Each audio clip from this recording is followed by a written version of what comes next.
If you search for how to write a technical article with GPT, you have several tutorials on how to do it from scratch to till the end, how to pass the AI detectors, and you have technical writers weighing in their opinion on is it going to replace documentation writers and so on. So in this video what we will do is we will use GPT as a tool to generate the outline for a highly technical article. So what I did was I picked the latest article on Shopify engineering blog, so which talks about real-time ML using embeddings and foundational assets. So I do not know much about this topic, real-time ML for e-commerce solutions. So you have as much context as I do. So what I first did was I typed the exact heading into ChatGPT and generated an outline.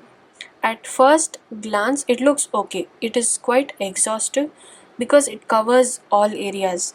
It talks about how it works, what is real-time ML, what are the application, what are the downsides, the positives, what are the future trends, and conclusion. So what we will do is we will talk about real-time ML for e-commerce, but we'll focus specifically on Shopify.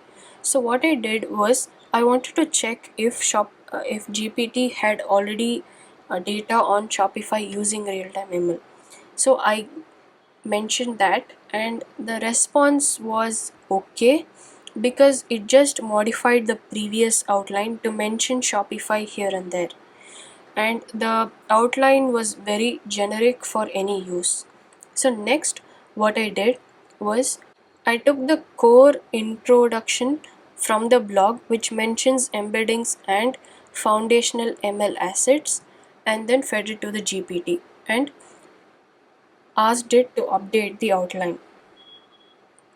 So this outline is better because it has a section specifically for Shopify, and the outline, the introduction, and the other sections have now pivoted towards real-time ML for e-commerce and Shopify. So I thought, okay, so we will use this outline as a reference and then update it. So I copied this outline to a Word doc. Then what I did was I removed some of the introduction points that it had suggested. So it's saying like talk about demand for personalized efficient systems, which to me is not necessary in this blog because we are already talking about something that's very niche. So I removed this and jumped straight into what real-time ML is and what it means for customer experience. Next, in the next section, I found the outline pretty good because it talks about everything on a bird's eye level. Of course, these topics need very deep research and some tests from our side, but I found the outline pretty okay. Next, in this section, this is I didn't modify it much because this is not going to be our core focus, and to touch upon all the applications a little bit was good. This particular section on search optimization, I found it pretty okay because it included the GPT was able to talk about the embeddings and foundational assets that they mentioned on the blog, and it was able to tie it to Shopify storefront search. In this section, I had to make a lot of changes. I had to add more context to the headings, to the pointers, because this particular heading, for example, it was pretty vague in the outline. I had to add more context on what impact are we talking about.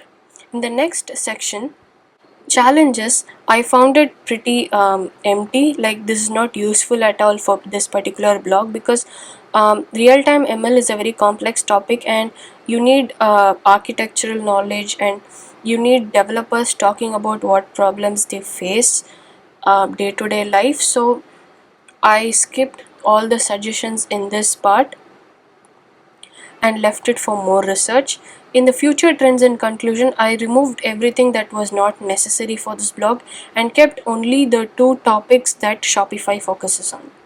So to talk about it in whole, GPT can help you prepare an outline. So you have to know what you want. So you have to keep adding suggestions, keep feeding it data and saying, I want to talk about this particular topic, focus more on this, and so on, you'll get a pretty good outline. So use that as a reference to build the outline that you want.